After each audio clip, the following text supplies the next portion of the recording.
I'm Therese Lagama, Director of Public Programs for Social Impact at the Kennedy Center.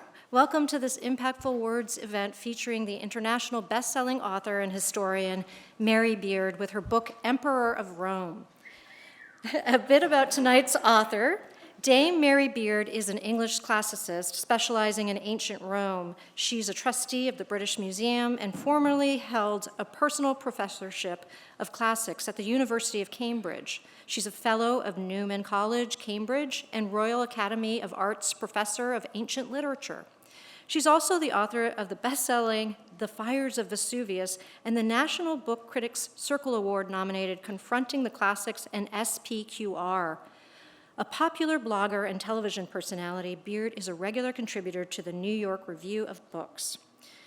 Mary Beard is one of the world's leading classicist and cultural commentators. A specialist in Roman history and art, she has also written and presented many television programs, from Civilizations and Meet the Romans to The Shock of the Nude. Mary will be joined by Alexandra Petri, author of 3 books, including Nothing is Wrong and Here is Why, a columnist for the Washington Post, and the evening's moderator. After Mary and Alexandra chat, they'll turn to the questions you provided via the QR code at the start of the show. We'll cover as many of these questions as we can. And if you'd like to meet Mary and have your book personalized, she'll be in the lower lobby after the show. Please join us in welcoming to the stage Mary Beard and Alexandra Petri to this. Thank you. Thank you, and enjoy.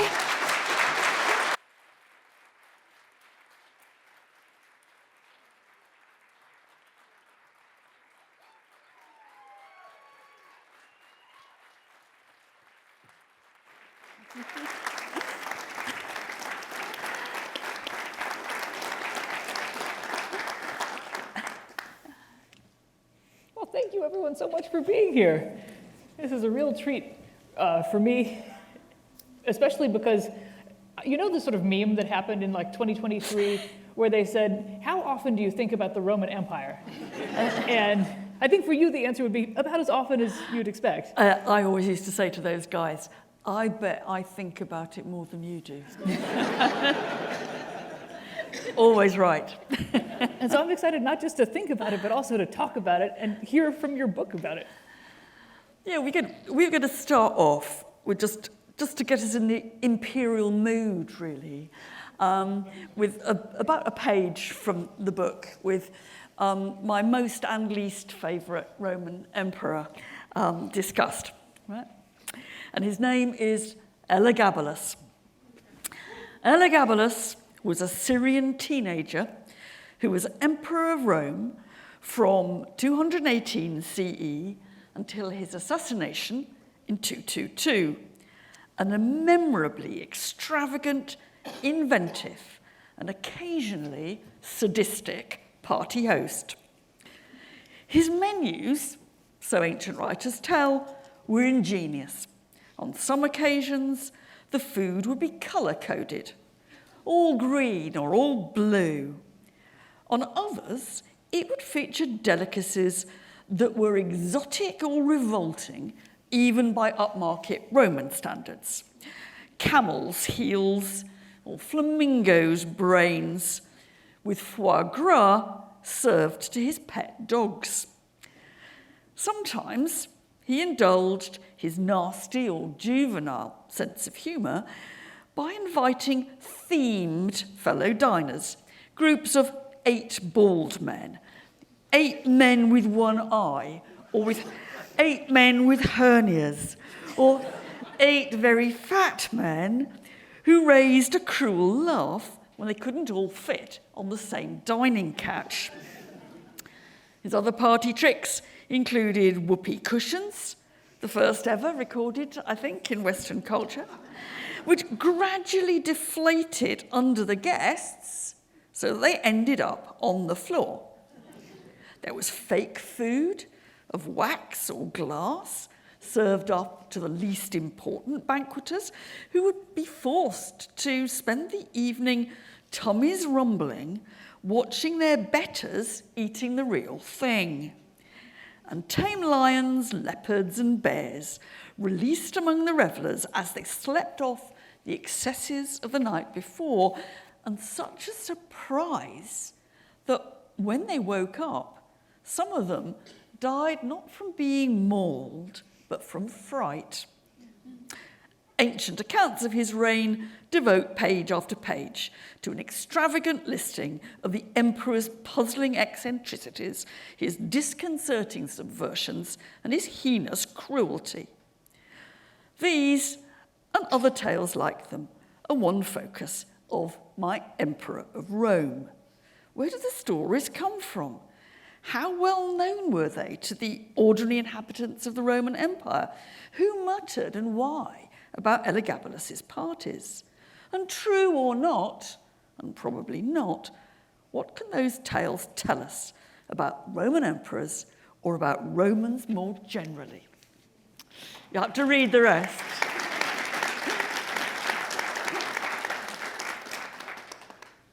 Well, not to start by asking you the question you just asked yourself, but I do think it was fascinating in the course of reading the book to figure out how these stories that cling to one emperor or another are not necessarily about the emperor so much as they are about everything else. Yeah. I think when I started out as an ancient historian a long time ago, 50 years ago, I was taught that when I investigated Roman emperors, what I should do with all these, lurid anecdotes was my job as a historian was to sort the true ones from the untrue ones. The historian is supposed to have a kind of sieve and was to kind of shake up the stories and decide which were fact and which were fiction. And I spent about 30 years of my career trying to do that until I realized it was completely hopeless, right? Completely. Because the point about these stories is not whether they're true or not, really, because how could we possibly know? We can make a guess, but we can't know. The point about these stories is that they were told and they were retold. They were told many times. The same story was told about a different emperor. And eventually, before I wrote this book, really, there was a light bulb moment when I thought, look, what these stories are about is they're about how Romans tried to conceptualize autocracy, cruelty, and one-man rule. It didn't matter whether they were true, any more than it matters, really, whether what we read about Harry and Meghan is true. Probably it isn't, But it's telling us about a version of power, well, not always power, but version of power, and about how we project that onto these figures. What do we say about them? What do we say about presidents and kings and queens and celebrities? And I think it's interesting because you have some figures who you are just saying, this is what I would do if I had infinite resources and infinite power, and I could, sleep with anyone I wanted and eat anything I wanted. I think it would be Blue, and I think it would be Spindriati or whatever, and it would be Antinous. Yeah. But going through, I was intrigued to notice that some of the anecdotes, like Julius Caesar, I know they always said things like he's every woman's husband and he's every man's wife. And then you hear like Teddy Roosevelt, and people will say this man wants to be the bride at every wedding and the corpse at every funeral. And I thought, well, it's weird that these vibes are so similar across. I think, absolutely. I mean, that was something I hadn't really noticed until I started to concentrate. And loads of these stories about how to be a bad emperor turn up with modern monarchy or modern dictatorship. I mean, Elagabalus, we started with him. He was renowned for never wearing the same pair of shoes twice, right? And then you think, those of us that are old enough to remember Imelda Marcos, and her rumoured, never authenticated, her rumoured, 6,000, 2,000 pairs of shoes. We know that story.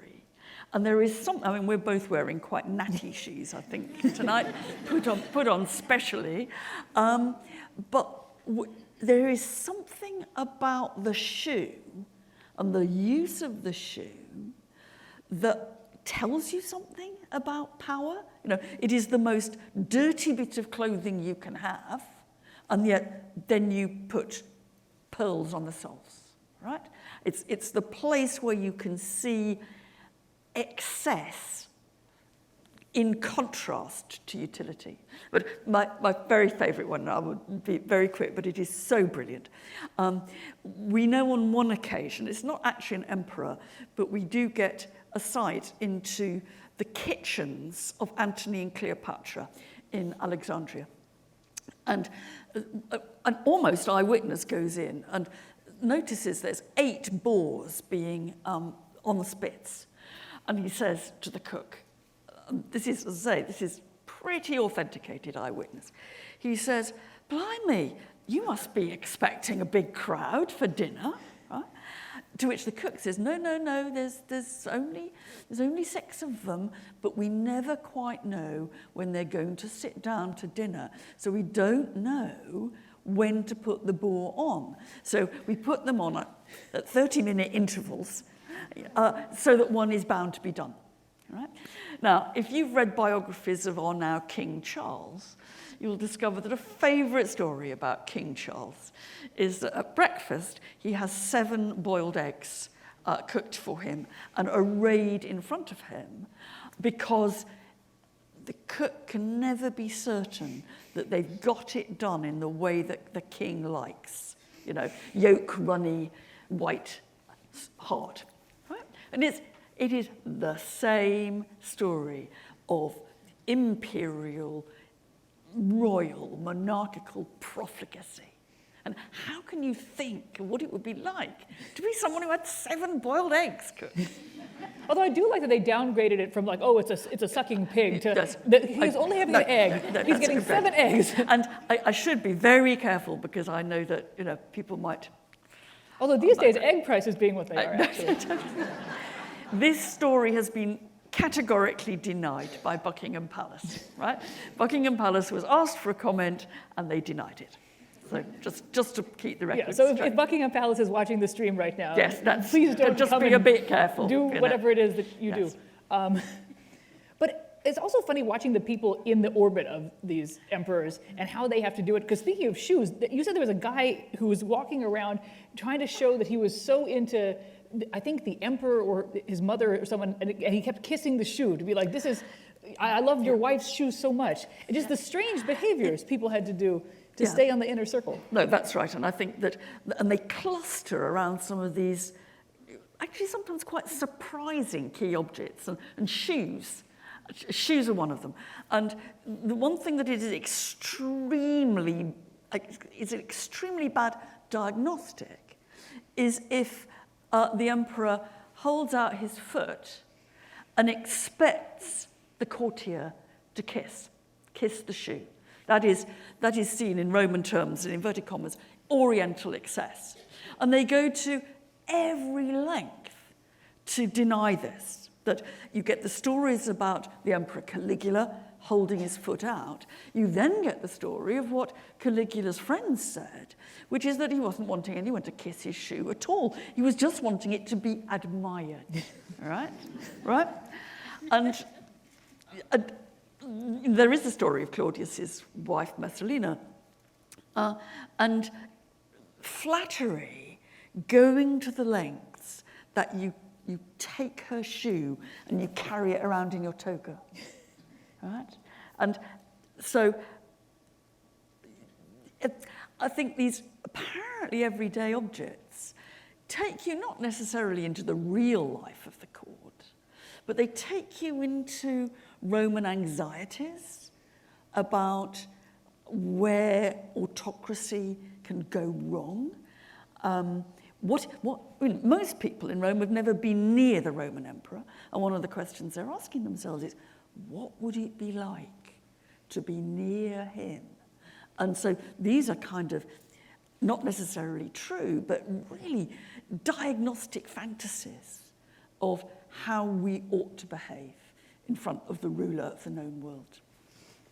And I think there's 2 angles to it, where the people who are looking in from the outside are thinking, I'm terrified of what goes on at the court because there are all these strange people giving advice to my ruler. Like his hairdresser is telling him what to do, and the women are telling him what to do, and they're not supposed to be having all this influence. And because it's all centered around this single individual, all these anxieties about, hey, these are not the best people. This is sort of a strange amalgam of folks who are giving him all the advice. Why isn't he listening to me? Is one question that everybody is implicitly, I think, asking themselves. I could tell him what to do. Yeah, no, or the Senate could tell him what to do, because he goes to the Senate and he sits there. There's a very funny anecdote that you had in there about the senator who, Tiberius, comes in and he's sitting there voting. And the senator says, now, would you mind voting first? Because I would hate to discover that I voted the wrong way. Yes, by accident. Yeah. And that kind of story, I mean, I think, again, it's a wonderful sort of opener of people's perceptions about the emperor. But it's also, this sense of the emperor's vulnerability, because the emperor is actually vulnerable to a quip like that. Oh, come on, Tiberius, for God's sake, vote first so I can vote like you. Because we know, don't we, that that's the deal. And we know that if I were to vote the wrong way, might not be a good look, and it might be worse than not a good look. And so a lot of these anecdotes, whether they're nicely and authentically, as it were, set in the Senate, or whether they're the kind of madder ones about Elagabalus' shoes, they're taking us into a kind of the vulnerability and the debates and the fantasies about how power works. And that's why they're so important, And that's why, I regret now that I spent 30 years trying to decide if they were true, because I think it was a real waste of time, because they are true in a different way. They're true about how we or they, and sometimes they're the same and sometimes they're very different, how they think about political power, really. And are there any lessons that they offer us if we're... You must be joking.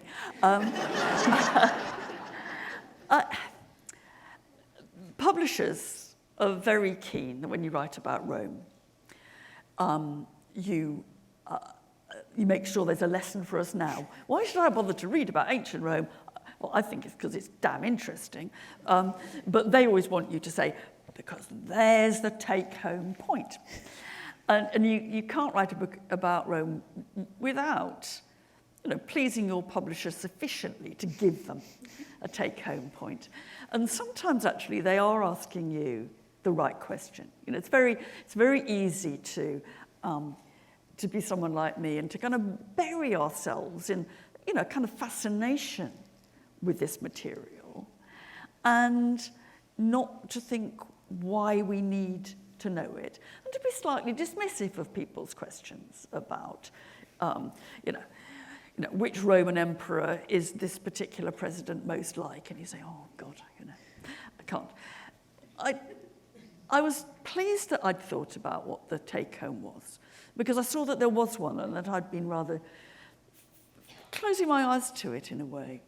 I think that the take-home point about the Roman court is not so much about the emperor himself. It is in part that.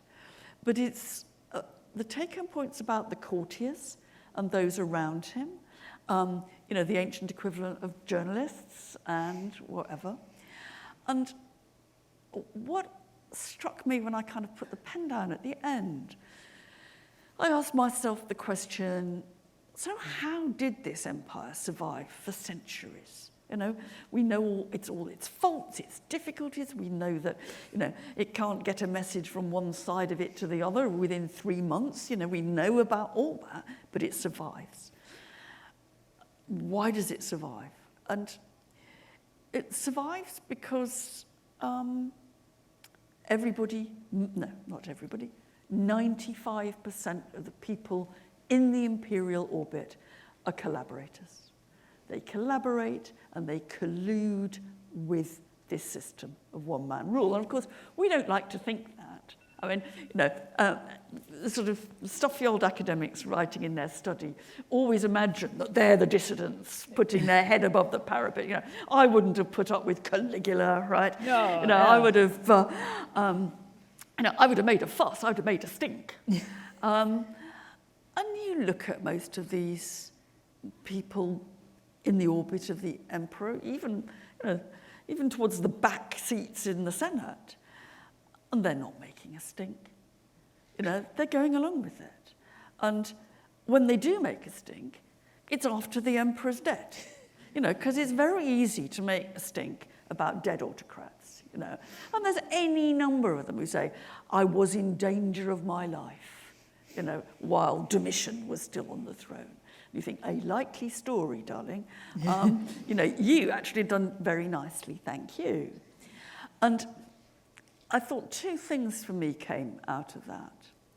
One is that we all fantasize that we're the people who will put our head above the parapet. We all like to think that that's what we would do. By and large, most of us wouldn't. The history of autocracy across the West, at least, for the last 200 years, has been for people going along with it, not the reverse. And I think that that's a good lesson for us. And I think you have to say, if you don't want autocracy, if you really don't want it, you've got to make a fuss, and you've got to put your head above the parapet, because otherwise, that's what you'll get. And you'll be muttering at home in the evening and saying, not sure about that emperor, but you'll be going into work the next morning doing his business. And I think in the end, as often in ancient history, the spotlight doesn't just shine on the person in power and how he does it, it's part of it. It shines on people like us who have to find a way of thinking how they react to this and what they're going to do about it. And, you don't get off scot-free under an autocracy.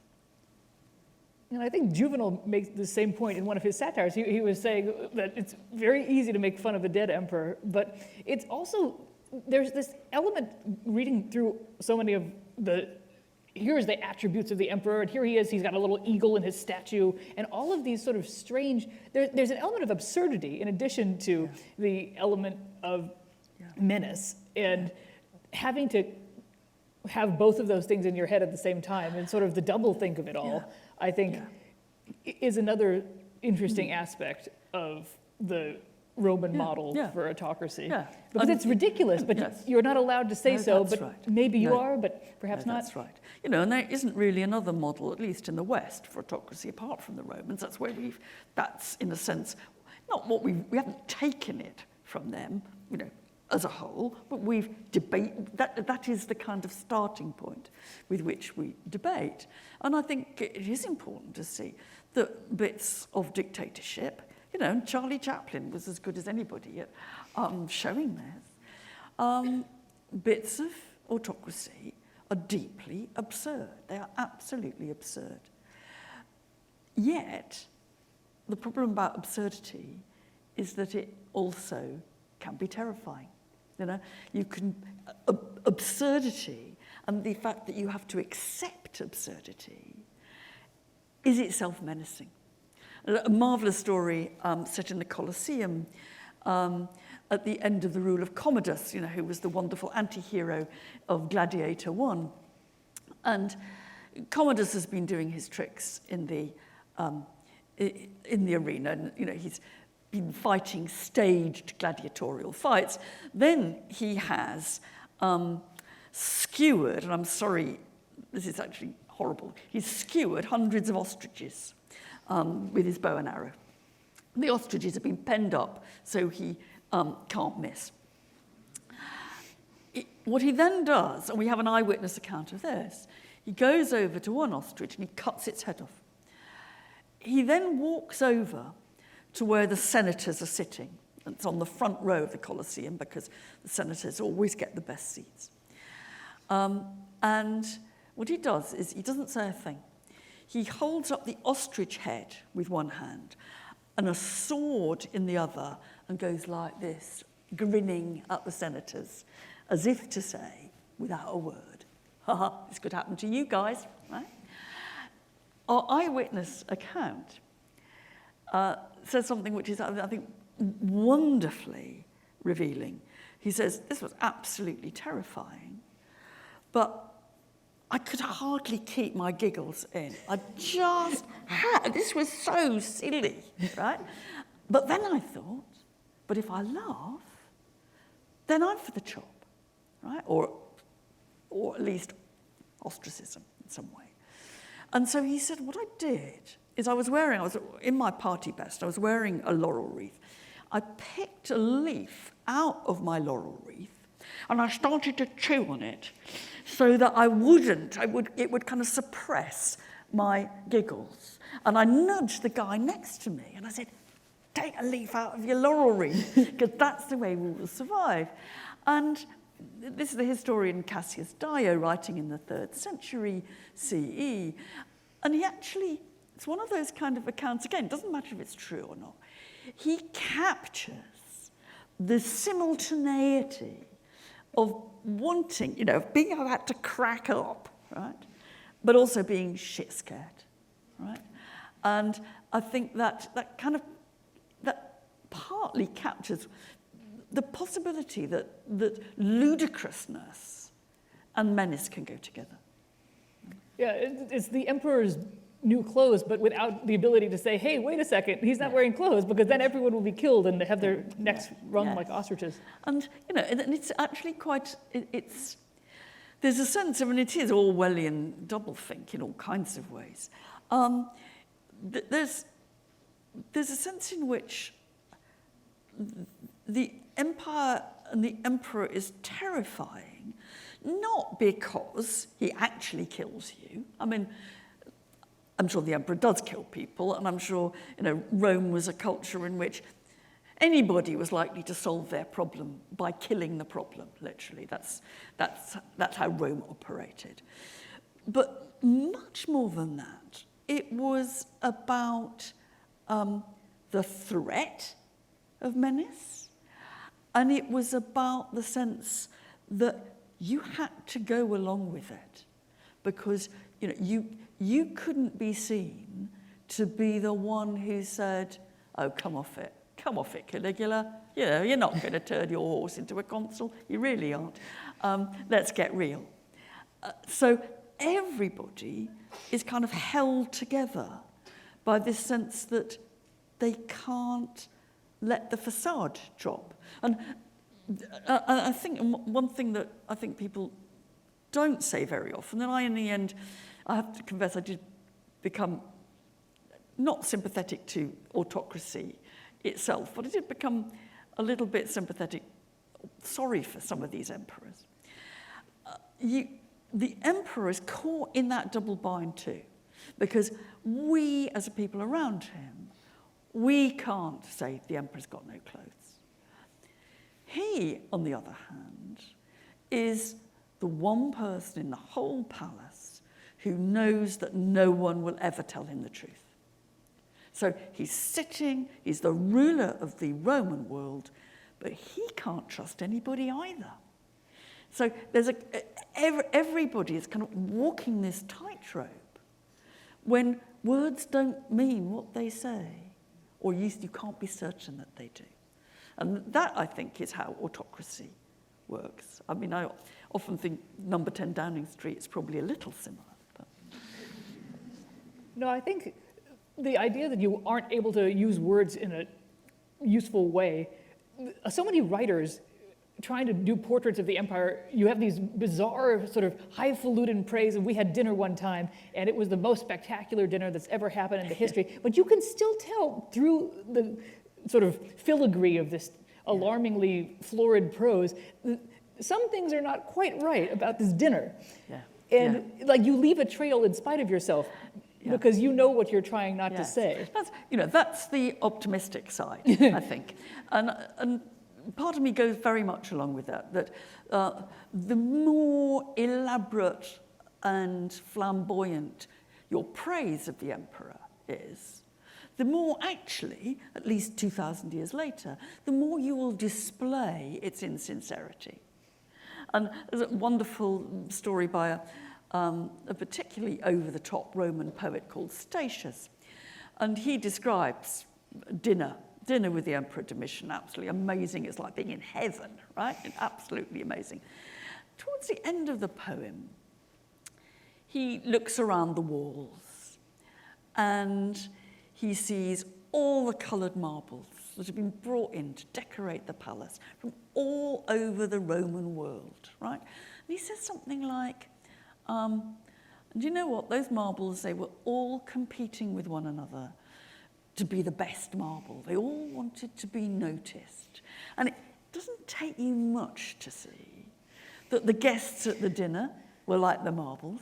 They were all competing with one another. They wanted to be noticed for doing the right thing.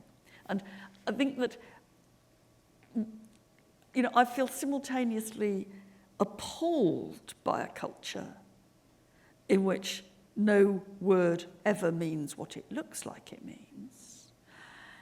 But also I feel slightly relieved that, at least at this distance, probably more so at the time, you can see through it.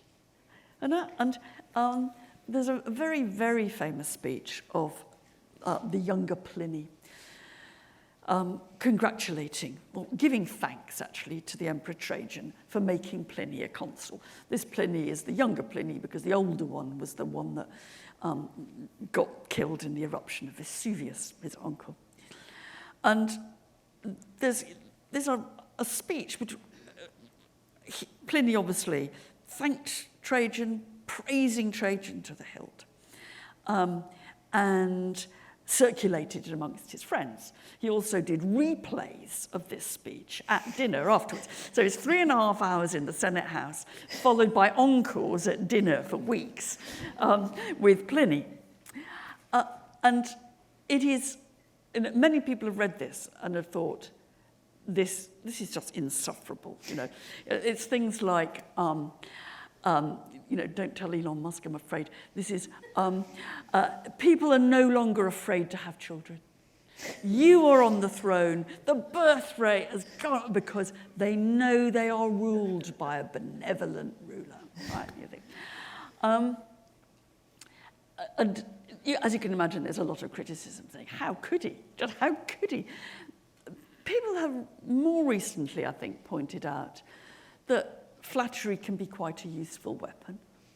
What is Pliny doing when he's flattering the Emperor Trajan? He's trying to tell him what he should do by pretending that he's already doing it. You, O Trajan, you are merciful. You have the most elegant dinner parties. You are not extravagant. You're a great conqueror. And no one is afraid anymore. Now, that is instruction to Trajan as much as it is praise of him. And so around the margins of this, you find, you can be surprised by what the Romans are saying about autocracy. I feel like they also say to use that technique with your toddlers. They say, praise them for something that you wish they were doing. Exactly. Emperor's toddler, I think, is quite a good that Venn symbolic diagram equivalent. is Yes, I think, closer yes, to a circle. Yes. Now, but speaking of competing marbles, since you've been in D.C., you said you noticed something strange about D.C. Yes. I'd like to put this to you citizens of D.C. I've been fascinated. I've been in DC before, and I've been here a few months, but I'm here for 8 months, and I've been seeing Rome everywhere. It's absolutely everywhere. Both in terminology, in architecture, whatsoever. The only Rome I see, and in some ways I'm a bit disappointed by this. The only Rome I see is modern Rome. It is a recreation of Rome. Now, some of this I like, some of this I don't like. I walk past the Navy Memorial every morning, and there's no more Roman monument than that. Absolutely. Well, the Boy Scout Memorial, I feel like, is also very... What I'm kind of disappointed in I shall be, and I'll be looking on you all to join my campaign. I'm disappointed that there's so little real Roman stuff here, or real ancient stuff. In the past there was, but I'm afraid it's all got taken off show. The Smithsonian, a huge collection of Roman stuff. What do? They put it out in Suitland, Maryland, when no one can see it. And my very famous object, which I'm, as I say, going to be looking for support for to get it back on view, there is a truly wonderful 3rd century CE Roman sarcophagus acquired by a United States naval commander in the 19th century when he was in service in Lebanon. 2 of them, he brought back 2 vast coffins. Right? Now, these vast coffins had a bit of a checkered history. He believed, utterly wrongly, that they were the coffins of the Emperor Alexander Severus and his mother, Julia Mamaea. I won't go into why that cannot possibly be true, but it cannot. But he came back very proud of these coffins. What he really wanted to do was to bury someone important in them. Yeah? Goals. He first of all thought he might transfer the remains of Smithson from the Smithsonian into one of them, but nobody wanted to disinter Smithson. At this point, Andrew Jackson was in his last months. So Eliot wrote to Jackson and said, would he like to have a Roman emperor's sarcophagus for his last resting place? On which Andrew Jackson, this used to be a very famous reply, wrote back and said he couldn't possibly be buried as a good Republican. He could not possibly be buried in the coffin of a Roman emperor, right? So no, thank you. One of these sarcophagi then ended up in Bryn Mawr. The other one, for years, decades, stood open air on the Mall near the Arts and Industry building with open to the elements, quite safe. It's a great marble sarcophagus. But it had this wonderful notice next to it, which said, this is the coffin in which Andrew Jackson refused to be buried. What could be better than that?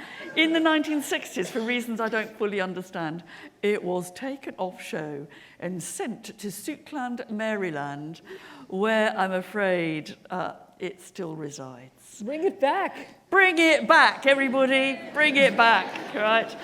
I promised I'd raise this issue, and I think I got some support. And it's Rome. It isn't a Roman emperor, but in some ways it fits very nicely with the themes of my book, because it isn't a Roman emperor's sarcophagus, but it's thought to be a Roman emperor's sarcophagus, and that's partly what counts. And then it never goes away, and it keeps... it's still a part of 19th century American history about how like a Roman emperor can a Roman president ever be? And Andrew Jackson said, absolutely not. I love great. the inscription. This is the coffin where Andrew Jackson did not want to be buried. That is really turning, Roman...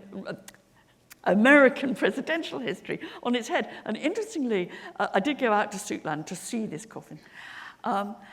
It's still there with the label. The original label is still there. Isn't that wonderful? Well, I'm glad to have felt some support for this. I mean, I don't think one should ever meddle in other countries' sort of celebrations and things, but I do feel I do want to stick up for this sarcophagus, which would be really great to put back on the Mall. Yeah, and I feel like that's the appropriate way to commemorate Andrew Jackson, too. It's not like we're not honoring him. It's just like he didn't want to be buried in this specific that's right. sarcophagus erroneously attributed to Alexander Severus. That's right. Yeah. Sounds good. Brilliant, Yeah. brilliant.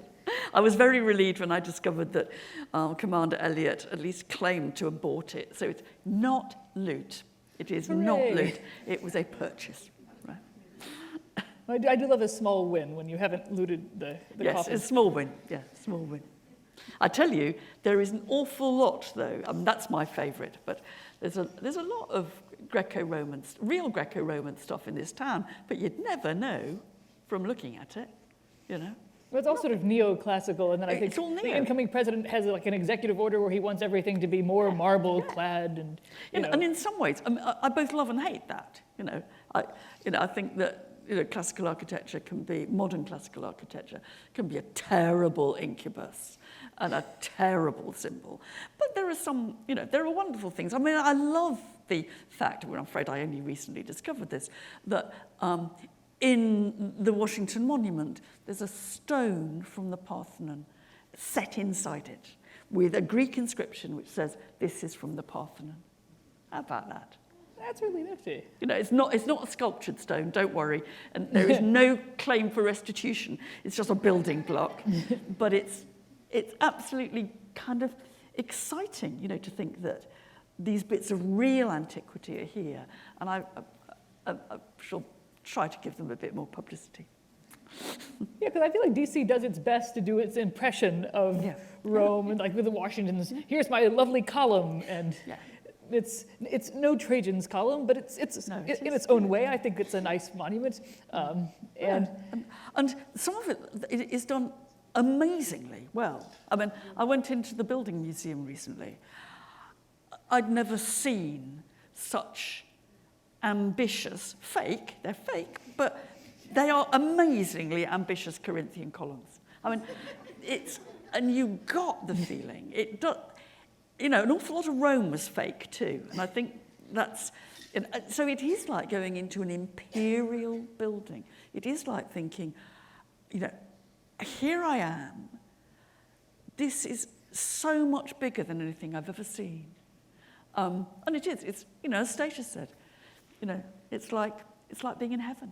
And it's funny, if you go to the Capitol. If you go to the Capitol, they have this painting of George Washington where he's like in a toga and sort of having an apotheosis. And it's sort of a weird, uncomfortable thing because he was like, I'm going to go and I'm going to do the Cincinnatus thing and not keep being in charge of this country because I'm not an emperor. But we have this sort of, he's becoming a god, kind of, which was a thing that all Roman emperors ostensibly got to do. Yeah, well, if they played their cards right. If they played their cards right. I mean, I think it's a nice case that, here you've got a political system which is fundamentally based on not being a monarchy, right? I mean, that's, it disagrees about all sorts of other things, but it doesn't disagree about it not being a monarchy, so far as I can tell, right? Touch wood. But even here, and even back in the kind of the most Republican days of American presidential rule, the image that you constantly return to is the image of Roman imperial power. And it's the Roman emperor and how he, how he expressed his power. And of course, that's, in some ways that's not surprising. And in some ways it's going back, in the West at least, to the origins of that kind of PR branding, which is what Roman emperors invented. I mean, I think that there are all kinds of things that are surprising about the Roman Empire and that people don't know, and they're all. It's always fun to come out with them. I think quite a lot of people don't know that July and August are named after Julius Caesar and Augustus, for example. They're still, they still name our months. But I think the other thing that we tend to forget is that nobody in the West before the Romans disseminated an image of what a man in power looked like, and it was always a man. Of course there were statues, but the idea that you could replicate them, that you could put the image of the emperor in people's pockets. Julius Caesar, first living Roman to have his head on the coin. How many statues of Augustus, first Roman emperor, were there? Well, we don't know, but across the emperor as a whole, 100,000, maybe more. They are churning out. They're not only constructing an image of power, they are churning it out to be in every public square across the whole empire. It's the first time that people couldn't avoid seeing what power looked like. And that, I think, is where that's one of the reasons that we can't avoid them. That we still, okay, it would be any modern president who had himself represented in a toga, I think, would look ludicrous, though maybe menacing. But there is that sense that's still with us, that we still know what it means. We can't escape that sense of imperial Roman power. Yeah, the image making was just so powerful, and we keep going back to it. Yeah. And I think sometimes people go back to it, and I think, oh, I don't want to go back to that. Like, what's something you think people get wrong when they think about the Roman Empire? And look, please don't quote me on this, because I'll get loads of tweets and things, but they think that Romans saluted each other in a way that looks a bit like a fascist salute. Romans never, ever, so far as we know, did that, right? That was invented in the 18th century for the Romans to do, right? Probably by David, the painter David. And it's become, it's one of those myths that you can't now take away from the Romans. I mean, that is a Roman salute in popular mythology. It isn't really. Similarly, may I say, poor old gladiators did not go into the arena and say to the Roman emperor, "Hail Caesar, those about to die salute thee." Sorry, guys. That was said once to the Emperor Claudius when he was staging a really murderous mock naval battle outside Rome. But this was not what gladiators did in the Colosseum. Don't believe it. So there are these, some of the biggest, and the movies are partly responsible for this, and I'm not knocking the movies, that's where I learned. Most of my early Roman history was from the movies. But there is that sense that we are parasitic on images of Roman emperors and imperial power, and we project our own versions back onto them.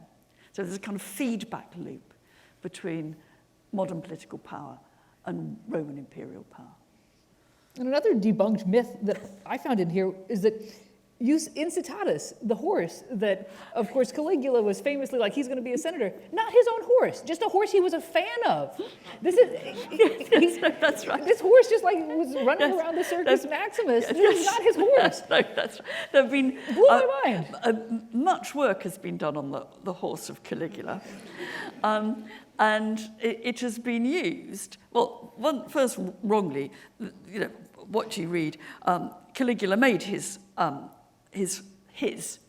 favourite horse, a consul. Nobody ever says he made this horse a consul, never.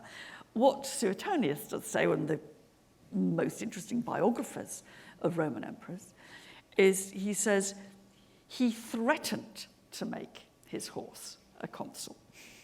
Now, I've got two things to kind of gloss that with.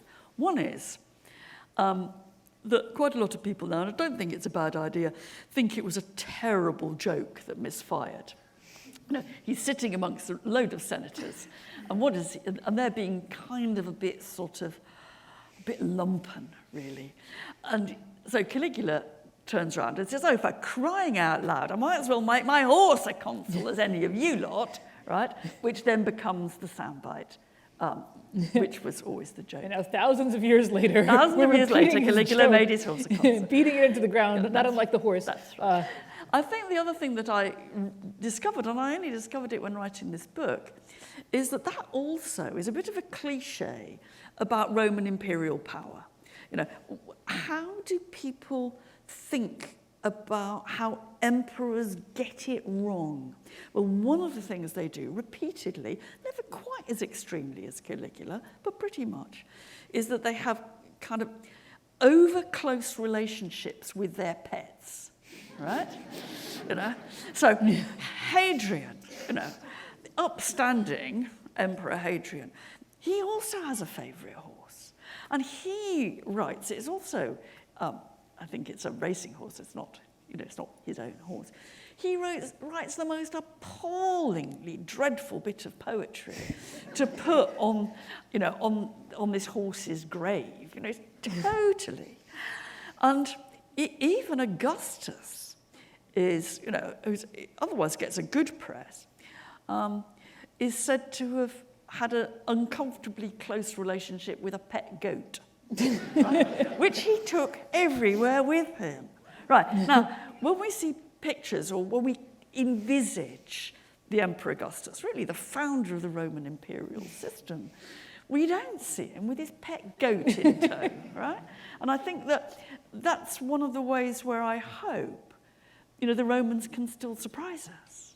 Because, you project back your image, onto them, but you always leave out the bits that don't fit.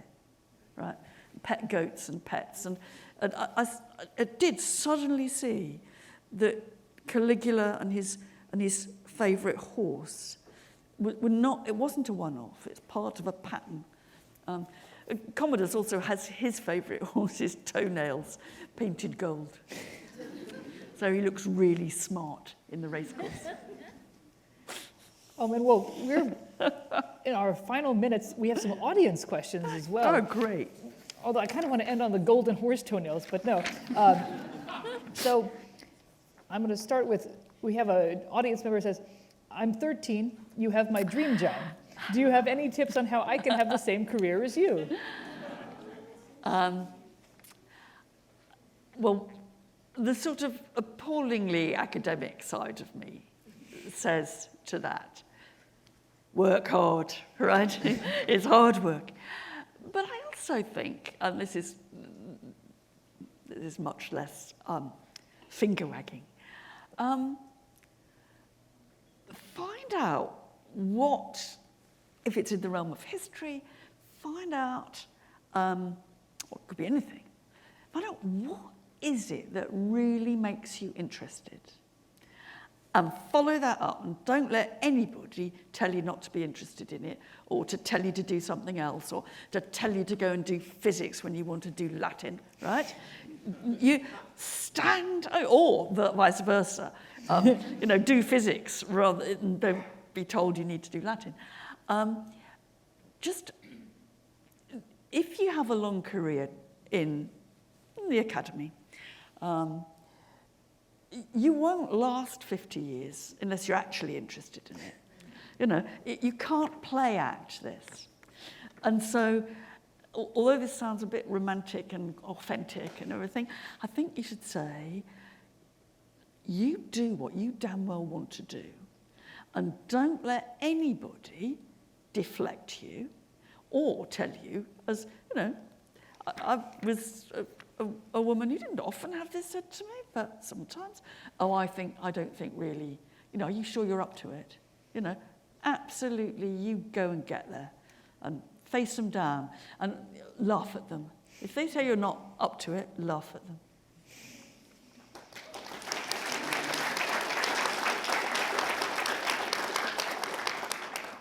This is a good one. Which Roman emperor's house party would you want to attend? And which emperor would bring the best gift to a party that you were hosting? They have to be bad. I'm putting bad in inverted commas. And when I talk about bad Roman emperors, what I mean is emperors who, after their death, were written up as bad, right? And they're slightly different from those who, after their death, were written up as good. But it's a shorthand. Elagabalus is quite a temptation, Although you'd have to be like, why am I being invited? Are there going to be 7 people who look just like me and we're going to be made fun of for weird reasons? And I didn't tell you one bit of the story, which is that he was so generous that he showered rose petals on his guests. Roman emperors love showering things. He showered rose petals on his guests so profusely that they smothered and died.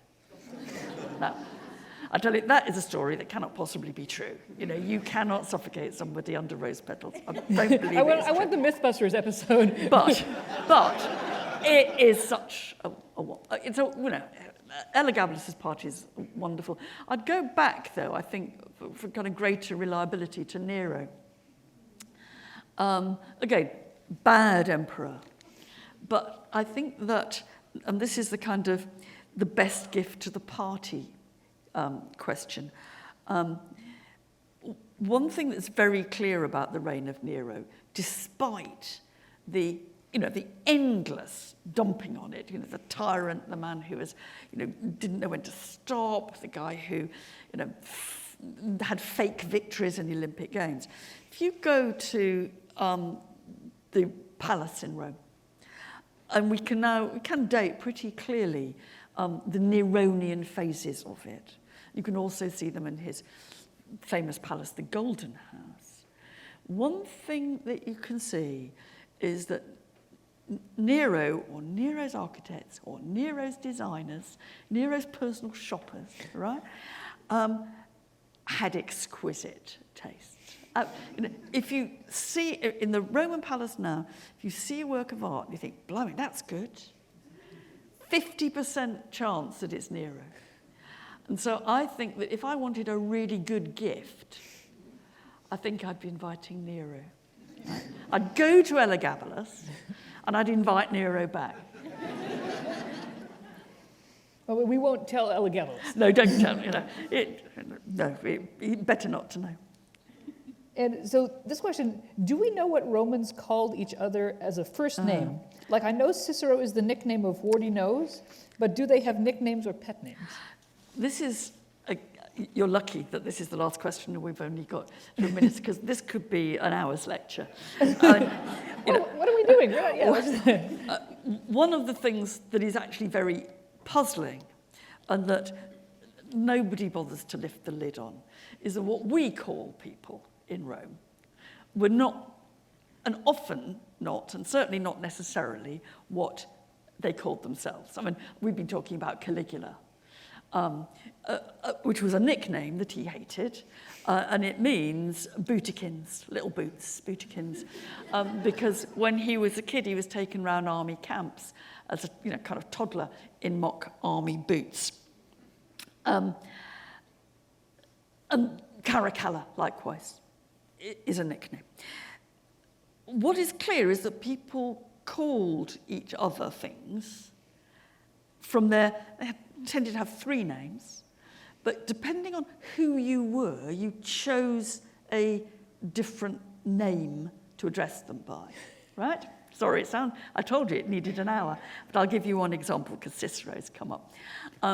Cicero's full name is Marcus Tullius Cicero. Cicero means chickpea, but that probably is about chickpea or what he knows.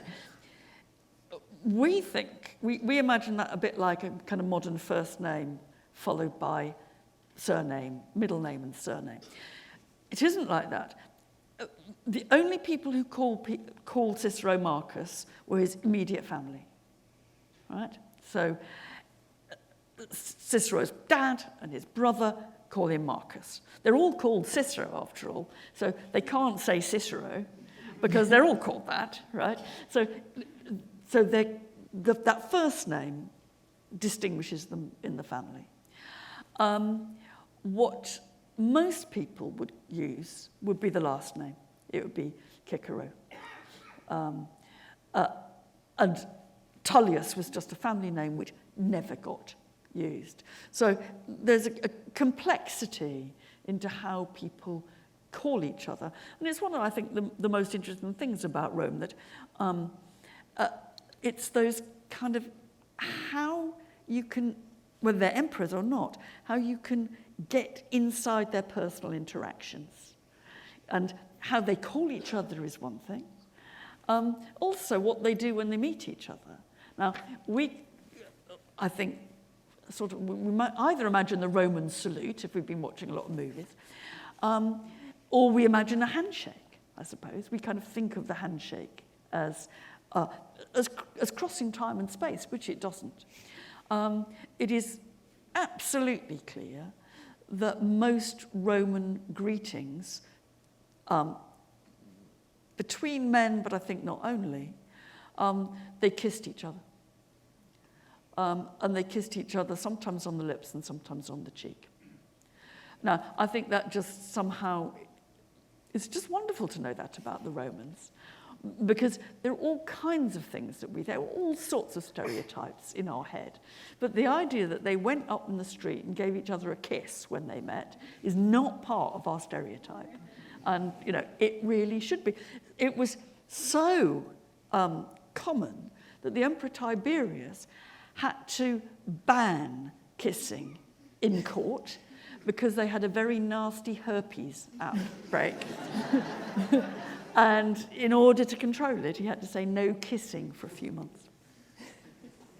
Oh my gosh, well, I think that's time.